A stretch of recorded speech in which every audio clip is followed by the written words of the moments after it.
Islamic centre میں بھی پڑھ لیں، وہاں پہ نہیں روکنا چاہیے۔ اور اللہ کے بندو، میں اس مکتبہ فکر کے معتدل لوگوں سے بھی خطاب کرنا چاہتا ہوں، ان کی توجہ بھی اس طرح مبذول کرانا چاہتا ہوں۔ اللہ کے بندو، کلمہ گو مسلمانوں کے مسجدوں کو روکتے ہو کہ یہاں پہ تراویح نہ ہو جائے، یہاں پہ جمعہ نہ ہو جائے۔ اگر تراویح ہو جائے گی، جمعہ ہو جائے گا، کیا فرق پڑ جائے گا؟ اللہ کے رسول نے غیر مسلموں کو اللہ کی عبادت سے نہیں روکا۔ آپ کلمہ گو مسلمانوں کے بارے میں اتنا تعصب، اتنی نفرت، یہ سوچ رکھتے ہیں۔ اگر آپ یہ سوچ رکھتے ہیں تو پھر بتائیے اتحاد امت کیسے ہوگا؟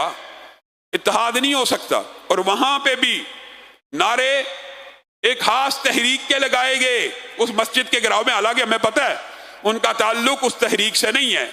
سانحہ کانہ کا جو واقعہ، وہاں پہ تو تحریک لبیک کا ذمہ دار ملوث ہے، لیکن اس واقعے میں یہ تحریک لبیک کے لوگ نہیں ہیں، لیکن یہ ان کو استعمال کر رہے ہیں لبیک کے نعرے لگا لگا کے۔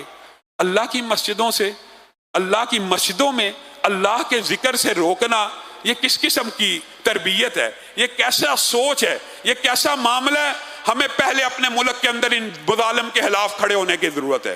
ہم دیگر ممالک کے اندر، انڈیا میں جی بابری مسجد پہ حملہ ہو گیا، جی فلسطین کے اندر جی بیت المقدس پہ حملہ ہو گیا، یہاں آپ کے پاکستان میں بیسیوں، مبالغہ نہیں کر رہا، بیسیوں ایسی مساجد ہیں جن کو صرف اس لیے سیل کیا گیا ہے، اس لیے بند کیا گیا ہے کہ فلاں فرقے کا بندہ مطمئن نہیں، اس کو مطمئن کیا جائے۔ یہ افسوس اور دکھ کی بات ہے کہ نہیں؟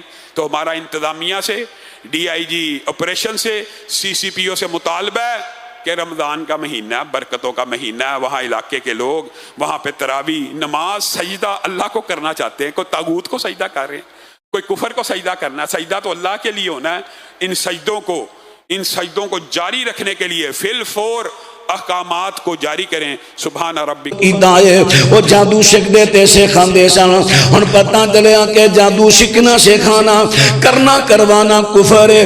بی بی ایک قسم دا جادو کر کے اپنے خامد نو گرویدہ نہ کر، بلکہ اپنے خامد دی شرعی اطاعت کر کے اپنے خامد نو اپنا بنا، وہ دی خدمت کر، وہ دی فرما برداری کر، او دی عدم موجود کی چو دی اولاد دا، او دے مال دا، او دی عزت دا خیال رکھ، تینوں اے ہوئے کم کران دی ضرورت ہی نہیں۔ اور بعض دفعہ اس طرح ہوں دا، کئی بیبیاں بیخدیاں نے کہ بابا جی گھٹ عمل ہویا، پھر ڈبل جادو کران دیا نے، تے ڈبل جادو انتہائی خطرناک ہوتا ہے۔ ڈبل جادو جدو ہوتا ہے تے الٹا پہ جاندہ ہے، بہت ہی مرتبہ الٹا پہ جاندہ ہے، بہت ہی مرتبہ، چونکہ جادوگر بابے دے پیسے بٹورنے نے، ٹھیک ہے میں ڈبل کر دینا، جو ہی ڈبل کیتا ہون اس مرد نو ہر تو نفرت ہو گئی، ماں تو نفرت، بہن تو نفرت، بیٹی تو نفرت، حتیٰ کہ اپنی بیوی تو بھی نفرت کر لیتا ہے۔ ایک واقعہ لکھیا کتاب دے اندر، ایسا ہویا ڈبل اور جادو کرا بی بی نے، جس ویلے ڈبل جادو کرایا حالات ہیں بن گئے، ہن جادوگر کو کئی ڈبل نو ختم کران واسطے تے جاندے نے جادوگر مر گیا سی، وہ ڈبل دا ڈبل وہ سنگل ہویا ہی نہیں، بندہ بھی پاگل ہو گیا، آ بھی روندی مر گئی۔ اے حالات، اور کئی مرتبہ ایسا ہوندا الٹ عورتاں تے آ جاندا ہے، اس طرح بھی ہو جاندا ہے۔ اللہ اکبر۔ اس واسطے میں عرض کر دیتا کہ جادو کرنا تے کروانا کفر ہے۔ ہن ایدہ توڑ کیڑا ہے، ایدہ توڑ بھی اوہی بات میں عرض کرانگا کہ انہوں اللہ پاک دی کلام پڑھ کے، اللہ پاک دی کلام پڑھ کے دم کیتا جائے، اور شریعت دی پابندی کیتی جائے، شریعت دی پابندی کیتی جائے، اللہ دی کلام پڑھی جائے، پابندی کیتی جائے، دم کیتا جائے، اور آپ خود بھی روزانہ پڑھ کے دم کرے، انشاءاللہ اللہ بڑی جلدی جادو دی اس قسم تو نجات دے گا۔